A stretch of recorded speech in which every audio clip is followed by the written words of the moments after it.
Hello everyone, welcome to my virtual excursion.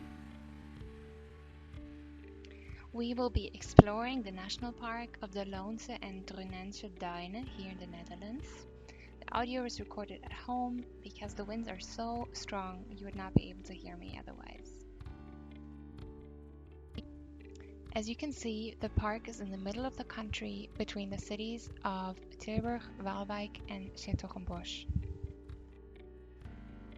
First, a bit of background. The Netherlands currently has 20 national parks, each of which was designated for its unique contribution to the preservation of flora and fauna in the country. This park preserves some 30 to 35 square kilometers of, you can see it, drift sand, and is therefore also known as the Brabant Sahara. A veritable desert, temperatures at these dunes can swing from blistering on a summer's day to almost freezing at night. Differences of up to 40 degrees have been recorded in one day. Despite what the name may suggest, drift sand as a biotope offers more than this mosaic of barren shifting sand. Low nutrient soil translates into a lack of vascular plants. So what remains are different types of mosses, such as rough maidenhair, various but characteristic fields of lichens, and sparse gray-haired grasses, which add a certain pioneering character to these harsh landscapes. Heather, shrubs, and trees, mostly pine, gradually find their way into these sand drifts and are somewhat stabilizing the drift sand. The commonality of this vegetation is that all these species can cope with the extreme conditions and are able to survive.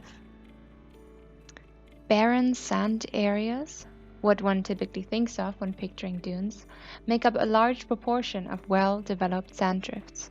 These areas are important for the continuous regeneration of the landscape, although they do not contribute to biodiversity. Highlighting conservation efforts as well as the fragility of some of this vegetation are signs like these. The overwhelming majority of drift sand regions in the Netherlands, but also in other countries in northwestern Europe, have become stabilized by natural or artificial vegetation cover, as well as by spontaneous vegetation development. In the Netherlands, almost all dune fields were transformed into pine plantations during the late 19th and early 20th century. These developments can be attributed to a rise in population and an increased need for space, but also for some centuries, these landscapes were seen as a threat to society, especially agriculture and housing. Of the originally approximately 950 square kilometers of actively moving drift sand areas, only less than 20 remains today. This development even accelerated during the last few decades due to air pollution and in particular due to the increase in nitrogen deposition. The Netherlands has a special obligation in this respect, as it is estimated that more than 3/4 of the remaining active drift sand fields in northwestern Europe is found in this country. Now let's get to the question that some of you may have been asking yourself since the beginning. Why is there sand in the middle of the country? The answer may lie in the Aeolian geological record for Europe, as reflected in the European sand belts in the northern European lowlands, which extend from Britain all the way to the Polish-Russian border. Mainly in the western part of the sand belt, extensive late Holocene moving sand areas developed due to overexploitation of the sandy soils.